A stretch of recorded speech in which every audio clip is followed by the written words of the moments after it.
कैसे हो प्यारे साथियों, स्वागत है आपका हमारे यूट्यूब चैनल ड्रीम ऑफिसर पर डेली प्रैक्टिस सेट की क्लास में। आपको पता है हमारे चैनल द्वारा आपके लिए एक डेली प्रैक्टिस सेट डाला जाता है हिंदी का, जो आपके हिंदी के पोर्शन को 100% स्ट्रॉन्ग करने के लिए डाला जाता है, जिससे आपका स्कोर 37 में से 37 हो जाए। क्योंकि आपको पता है हिंदी का सब्जेक्ट जो है आपका, ये समझ लिए रीढ़ की हड्डी है यूपी पुलिस कांस्टेबल के लिए, और वही हम मजबूत करने में लगे हुए हैं। और आपको भी हमारा साथ देना चाहिए, अच्छे से पढ़ाई करनी चाहिए और अच्छे से ध्यान से प्रैक्टिस सेट को करना चाहिए। तो चलिए इसी के साथ शुरू करते हैं आज का प्रैक्टिस सेट। पहला क्वेश्चन दिया है आपके लिए पहला क्वेश्चन है आपका तत्सम क्या है। तो आपका तत्सम क्या है? आपका तत्सम देखिए आपका क्या हो जाएगा, इसमें हो जाएगा आपका सी। आत्मा आपका तत्सम हो जाता है। निज निज निज अपनापन, ये आपके निज अपनापन ये आपके एक ही होते हैं अपनापन से के लिए, निज अपना। ठीक है, तो नेक्स्ट क्वेश्चन आपका क्वेश्चन नंबर 2, निगमन प्रणाली का प्रयोग किस प्रकार के शिक्षण में होता है। तो निगमन प्रणाली का आपका प्रयोग किस प्रकार के शिक्षण में होता है? व्याकरण शिक्षण प्रणाली, खेल शिक्षण प्रणाली, कंप्यूटर पर शिक्षण प्रणाली या गद्य लेखन शिक्षण प्रणाली। तो इसमें आपका हो जाएगा ए ऑप्शन।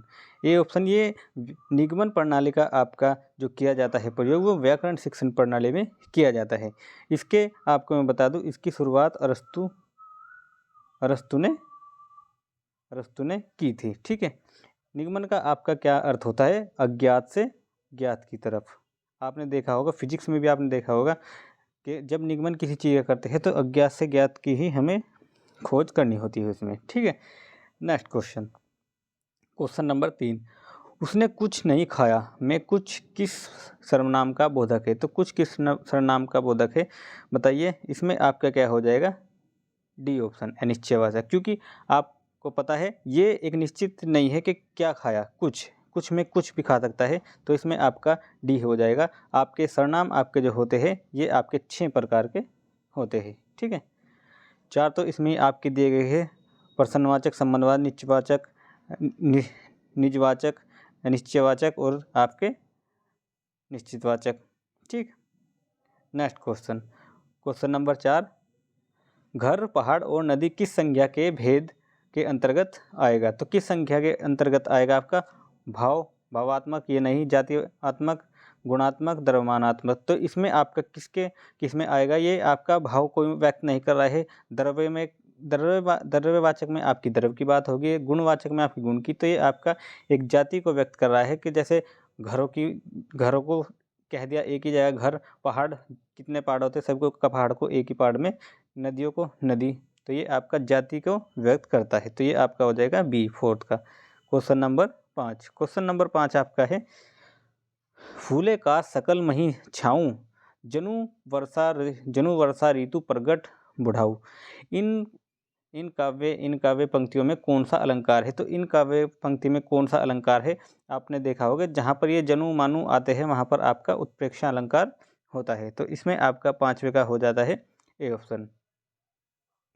क्वेश्चन नंबर 6, जब कर्ता एक क्रिया समाप्त करके दूसरी क्रिया में संलग्न होता है तो पहली क्रिया क्या कहलाती है? बताइए क्या कहलाती है? इच्छा बोधक क्रिया, नाम बोधक क्रिया, पूर्वकालिक क्रिया, सहायक क्रिया। तो ये आपकी क्या हो जाएगी? पूर्वकालिक क्रिया, क्योंकि पहले एक क्रिया जिस क्रिया से कार्य किया जा चुका है उसको हम पूर्वकालिक क्रिया कहेंगे। नेक्स्ट क्वेश्चन नंबर 7, सब्ज बाग दिखाना मुहावरे का अर्थ है। तो सब्ज बाग दिखाना मुहावरे का अर्थ बताइए। आप भी कमेंट में आंसर दे दीजिए करें, क्योंकि तभी आप भी अगर अपने आप से खुद से आंसर दोगे तो आपका और भी कॉन्फिडेंस बढ़ेगा। तो इसमें आप देखिए, धुन लग जाना, विस्तृत अनुभव होना, पीछा छुड़ाना, अच्छी बातें कहकर बहकाना। तो ये आपका शब्द बाग लगाना हो जाएगा, अच्छी बातें कहकर बहकाना। क्वेश्चन नंबर 8, जूटन अवस्था के लेखक है। तो जूटन अवस्था के लेखक आपके कौन है? जूटन अवस्था के लेखक है आपके ओम प्रकाश वाल्मीकि जी द्वारा जूटन अवस्था लिखी, आत्मकथा लिखी गई है। ठीक है, तो ये आपका हो जाएगा सी ऑप्शन, 8वें का। क्वेश्चन नंबर 9, सखी पिया को जो मैं न देखूं तो कैसे काटूं अंधेरी रतिया, किस कवि की काव्य पंक्तियाँ है? तो किस कवि की आपकी काव्य पंक्तियाँ है? तो ये आपकी हो जाएगी अमीर खुसरो की आपकी ये पंक्तियाँ हो जाएगी। ठीक है, next question question number 10। Question number 10 क्या है आपका, उपचारणात्मक शिक्षण में किस अध्यापन प्रक्रिया का प्रयोग अधिक किया जाता है? तो किसका किया जाता है आपका, बताइए। इसमें आपका किया जाता है व्यक्तिगत का, क्योंकि हम जितने भी बातें करते हैं सब, अगर जो हम कुछ भी लिख रहे हैं वो व्यक्तिगत में खुद के ऊपर ही सभी बातें लिखी जाती है। तो इस अध्यापन में प्रक्रिया में आपका व्यक्तिगत पे किया जाता है। Next question, question number 11। परवर का विलोम शब्द है, तो परवर का हो जाएगा अरवर, पैक पर की जगह ए लगा दीजिए, हो जाएगा। Question number 12। किंडरगार्टन शिक्षण पद्धति के जन्मदाता शिक्षा शास्त्री थे, तो कौन थे आपके? ये हो जाएंगे आपके डी ऑप्शन, फ्रोबेल आपके ये हो जाएंगे किंडरगार्टन शिक्षण प्रणाली के पद्धति के जन्मदाता। Next question, question number 13। Question number 13 आपका क्या है, खाने की इच्छा के लिए एक शब्द। तो खाने की इच्छा के लिए आपका एक शब्द हो जाएगा, भूख कैसे लगती है, तो भूपुसा आपका हो जाएगा खाने की इच्छा, ठीक है। तो आपका ऐसे ही लिप्सा, ये आपका हो जाएगी पीने की इच्छा, ये आपका हो जाएगी किसी चीज़ में रुचि रखना, किसी चीज़ को पाने की इच्छा, जिज्ञासा, ठीक है। तो ये आपका कोई इच्छा नहीं है। Next question, question number 14। शेर को सवा शेर लोकोक्ति का अर्थ क्या है? तो शेर को सवा शेर की जो आपकी लोकोक्ति है, इसका क्या अर्थ है? संपन्नता, असंभव कार्य, एक से बढ़कर दूसरा। तो ये आपका हो जाएगा सी ऑप्शन। ऐसे कुछ क्वेश्चन तो ऐसे आते हैं आपके एग्जाम में कि जो ऐसे होते हैं कि जिनका आपको टिक ही लगाना है। ये वही क्वेश्चन है जिनके आपको इतना ध्यान भी ना दे तो आप लगा सकते हो उनका, ठीक है। नेक्स्ट क्वेश्चन, क्वेश्चन नंबर 15 क्या है आपका, महेंद्र का संधि विच्छेद कीजिए। तो महेंद्र का संधि विच्छेद आपका क्या होगा, महा प्लस इंद्र, आ प्लस ई ए हो जाता है, आ प्लस ई आपका हो जाता है ए, तो आपका हो जाएगा महेंद्र। तो महेंद्र आपका इसमें 15 का बी हो जाएगा, ठीक है। अब देखते हैं क्वेश्चन नंबर 16 का क्या है, नाव जल में तैरती है में कौन सा कारक है? नाव जल में तैरती है, में तैरती है, आपका क्या हो जाएगा? अगर किसी भी चीज़ पर हम चढ़ रहे हैं, बैठ रहे हैं, तो उसमें आपका क्या होता है, आप सभी को पता होगा, ये आपका अधिकरण आता है। जैसे हमने बोल दिया कि तोता डाल पर बैठा है, ठीक है, पक्षी छत पर बैठा है, तो ऐसे जो भी इसी तरह इसमें नाव जल में तैर रही है, तो इसीलिए इसमें आपका अधिकरण हो जाएगा। Next question, question number 17। तेजाब में कौन सी संज्ञा है? तो तेजाब में कौन सी संज्ञा है? तेजाब एक द्रव है, तो आपकी हो जाएगी द्रववाचक संज्ञा। नेक्स्ट 18 नंबर क्वेश्चन, अग्नि का विशेषण है। तो अग्नि का विशेषण क्या है आपका, आग्नेय। तो अग्नि का विशेषण आपका आग्नेय हो जाएगा, और इसका जो आपका हो जाएगा तद्भव आपका हो जाएगा इसका आग, ठीक है। तो नेक्स्ट क्वेश्चन देखते हैं अब क्वेश्चन नंबर 19। वह का उच्चारण स्थान क्या है? तो वह का उच्चारण स्थान क्या है, आप देख लीजिए बोलकर। अगर आपको कुछ समझ नहीं आता तो आप बोलकर देख लीजिए, वह तो दंतो ओष्ठ, तो ये आपका दांत और होठों के मिलने से वह का उच्चारण किया जाता है, इसीलिए आपका आ जाएगा दंतोष्ठ। Question number 20। सूरज का सातवां घोड़ा गुनाहों का देवता किसकी रचना है? तो सूरज का सातवां घोड़ा और गुनाहों का देवता आपकी किसकी रचना है? ये आपकी हो जाएगी इस पे आपका डी ऑप्शन, धर्मवीर भारती की ये दोनों रचनाएं, सूरज का सातवां घोड़ा और गुनाहों का देवता।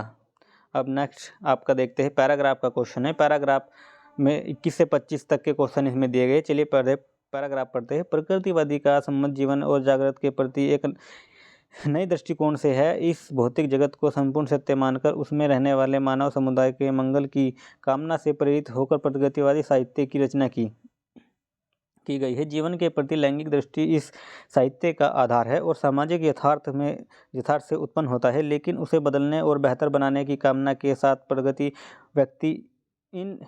प्रगति कवि न तो इतिहास की अपेक्षा करता है, न वर्तमान का अनादर, न ही वह भविष्य के रंगीन सपने बनाता है। इतिहास को विज्ञान दृष्टि से जांचते परखते हुए वर्तमान को समझने की कोशिश करता है और उसी के आधार पर भविष्य के लिए अपना मार्ग चुनता है। यही कारण है कि प्रगतिवादी काव्य में ऐतिहासिक चेतना अनिवार्यतः विद्यमान रहती है। प्रगति कवि की दृष्टि सामाजिक यथार्थ पर केंद्रित रहती है। वह अपने परिवेश और प्रकृति के प्रति गहरे लगाव से प्रेरित होता है तथा जीवन के प्रति उसका दृष्टिकोण सकारात्मक होता है। मानव को वह सर्वोपरि मानता है। प्रगति कवि के पास सामाजिक यथार्थ को देखने की विशेष दृष्टि होती है, एक वर्ग चेतना प्रधान दृष्टि। नागार्जुन यदि दुर्खन झा जैसे प्राइमरी स्कूल के अल्प वेतन भोगी मास्टर का यथार्थ चित्रण करते हैं और सामाजिक विपक्षता के यथार्थ को ध्यान में रखते हुए इस सरल यथार्थ को कविता में व्यक्त करने के लिए यथार्थ रूपों की समझ जरूरी है। कवि का वास्तव बोध और वस्तुपरक निरीक्षण दोनों पर ध्यान जाना चाहिए। प्रगतिशील चेतना के कवि की दृष्टि सामाजिक यथार्थ के अनेक रूपों की ओर जाती है। कवि सामाजिक विफलता और उजागर करता हुआ कभी अपना विभोग व्यक्त करता है तो कभी अपने सात्विक क्रोध, कभी वह अन्याय और अत्याचार के विरुद्ध सिंह गरजता है तो कभी शोषण और दमन के दृश्य देखकर अपना दुख व्यक्त करता है। प्रगति चेतना के कवि को प्रकृति और परिवेश के प्रति कवि का लगाव भी ध्यान आकर्षित करता है। कवि प्रकृति में जिस जीवन सक्रियता का आभास करता है उसके लिए एक प्रकार का स्नातिक लगाव जरूरी है। तो ये आपका पैराग्राफ था। इससे जुड़े क्वेश्चन देखते हैं। क्वेश्चन है पहला, प्रगतिवादी कवि किससे जुड़ाव महसूस करता है? तो किससे जुड़ाव महसूस करता है ये आपको बताया है। तो प्रगतिवादी किससे जुड़ाव करता है? प्रकृति से। तो प्रकृतिवादी जो कवि होता है वो प्रकृति से जुड़ाव महसूस किए होता है। आपको उसको पढ़ने की ज़्यादा ज़रूरत भी नहीं होती क्योंकि क्वेश्चन जिससे संबंधित होता है उसमें क्वेश्चन में दिया गया होता है। देखिए नेक्स्ट क्वेश्चन, लेखक क्या कहना चाहता है? लेखक क्या कहना चाहता है आपका? लेखक देखिए क्या कहना चाहिए, प्रगति कवि महान होते हैं? नहीं, ये नहीं। मनुष्य की प्रगति के लिए प्रगतिशील अनिवार्य है। प्रगतिवाद क्या है और प्रगतिवाद कवि के दृष्टिकोण क्या है? तो इस बारे में आपकी बात की गई है कि प्रगतिवादी कवि क्या होते हैं और वे किस दृष्टिकोण से कार्य करते हैं। तो आपका सी ऑप्शन हो जाएगा। क्वेश्चन नंबर 23 नंबर क्वेश्चन आपका देखते हैं। कौन सा कथन असत्य है? तो कौन सा कथन असत्य है देखना है हमें। तो इसमें देखते हैं, प्रगतिवाद का संबंध जीवन और जगत के प्रति नए दृष्टिकोण से है। असत्य है, असत्य पूछा है आपका, ये तो आपका सही हो जाएगा। प्रगतिवादी कवि समाज का यथार्थ चित्रण करता है, ठीक है। प्रगतिवाद मानव को सर्वोपरि मानता है। जीवन के प्रति अलौकिक दृष्टि प्रगतिवादी साहित्य का आधार है। तो ये आपके इसमें हो गए 4 ऑप्शन। तो इसमें से आपके जो 3 ऑप्शन है ऊपर के वे आपके सही है। आपका डी ऑप्शन जो होगा ये आपका हो जाएगा क्योंकि ये गलत है, क्योंकि अलौकिक दृष्टिकोण प्रगति साहित्य का आधार है, ये इसमें नहीं बात कही गई है। क्वेश्चन नंबर 24, प्रगतिवादी काव्य में ऐतिहासिक चेतना विद्यमान रहने का क्या कारण है? तो इसमें आपको बताना है 24वें का, प्रगति कवि इतिहास की ओर अपेक्षा नहीं करता है किंतु वर्तमान का अनादर करता है, ये नहीं।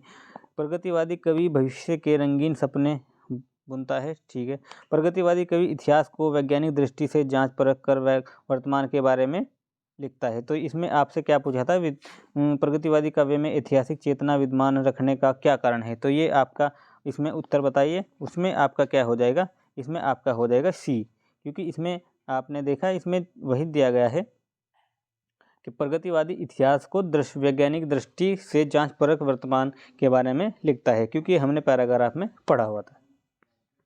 क्वेश्चन नंबर 25, प्रस्तुत गद्यांश का सर्वाधिक उपयुक्त शीर्षक निम्न में से क्या है?